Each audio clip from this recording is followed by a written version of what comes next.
Hi friends, எல்லோரும் எப்படி இருக்கீங்க? இன்றைக்கி ஒரு சூப்பர் அண்ட் ஃபேவரட்டான ஒரு டிஷ் தாங்க.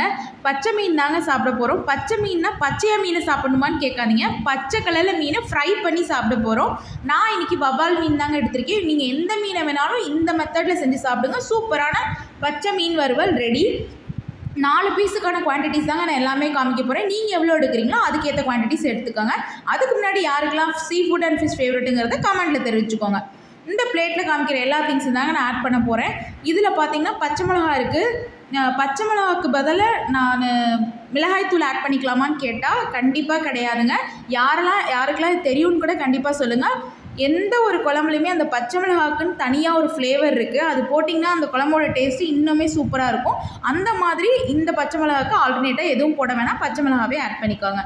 ஒரு கையளவுக்கு கொத்தமல்லி, ஒரு கையளவுக்கு புதினா, 3 பச்சை மிளகாய் எடுத்திருக்கேன். உள்ளங்கை அளவுக்கு பூண்டு, உள்ளங்கை அளவுக்கு இஞ்சி, இது எல்லாத்தையும் தாங்க போட்டு அரைச்சிக்க போகிறோம். இது கூட ஒரு அரை லெமன் பிழிஞ்சு வச்சுருக்கேன். இதில் விதை இருந்துச்சுன்னா கண்டிப்பாக அதை எடுத்துருங்க. லெமன் ஜூஸ் மட்டும் வச்சுக்கோங்க.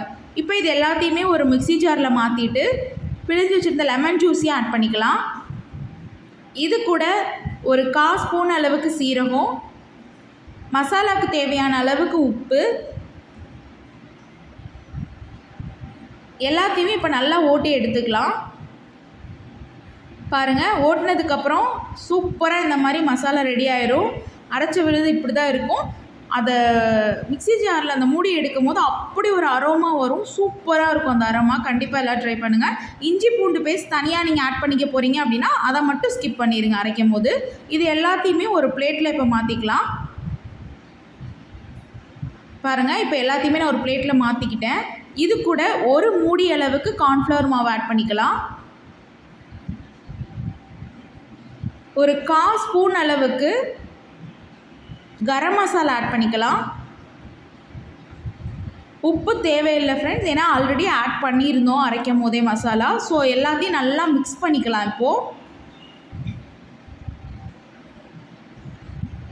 பாருங்கள், எல்லாத்தையுமே நல்லா மிக்ஸ் பண்ணிட்டேன்.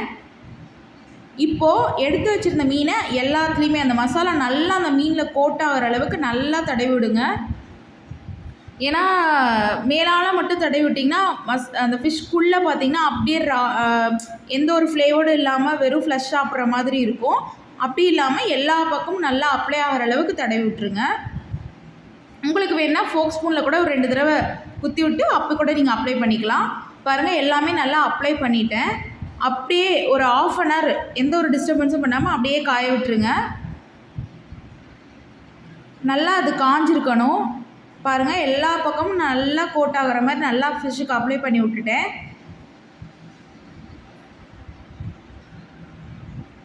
ஒரு 1/2 அன் ஹவர் ஆகட்டும். ஒரு 1/2 அன் ஹவருக்கு அப்புறம் தோசைக்கல்லையோ பேன்லேயோ எப்பயும் போல் யூஸ் பண்ணுற சமையலுக்கு யூஸ் பண்ணுறேன்னா நான் கடலெண்ணெய் யூஸ் பண்ணியிருக்கேன். அப்படியே அப்ளை பண்ணிவிட்டு ஒரு கையளவுக்கு கருவேப்பிலை அப்படியே மேலே போட்டுட்டு அதுக்கு மேலே 1/2 அன் ஹவர் ஊறின மீனை அப்படியே அதில் போட்டுடுங்க. நான் 4 பீஸ் தான் போட்டுட்டனால அந்த பேனில் எனக்கு ஸ்பேஸ் இருந்துச்சு. ஸோ 4 பீஸுமே நான் ஆட் பண்ணிக்கிறேன். பாருங்கள்,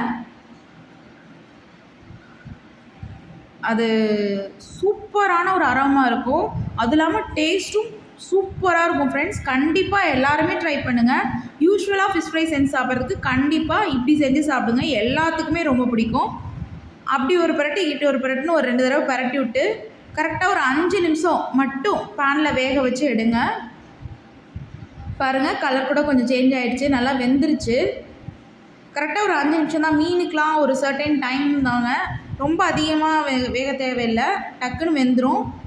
கண்டிப்பாக எல்லோரும் எடுத்து சர்வ் பண்ணுங்கள். எல்லாத்துக்கும் ரொம்ப பிடிக்கும். எல்லாருமே கண்டிப்பாக ட்ரை பண்ணுங்கள் ஃப்ரெண்ட்ஸ். எல்லாத்துக்கும் ஃபேவரட்டான ஃபுட் ஆயிரும். மறக்காமல் வீடியோவை சப்ஸ்கிரைப் பண்ணுங்கள், கமெண்ட் பண்ணுங்கள், லைக் பண்ணுங்கள். கண்டிப்பாக எல்லோரும் ட்ரை பண்ணிட்டு எப்படி இருந்துச்சுங்கிறத கமெண்ட் பண்ணுங்கள். சப்ஸ்கிரைப் பண்ணுங்கள், லைக் பண்ணுங்கள், ஷேர் பண்ணுங்கள். தேங்க்யூ.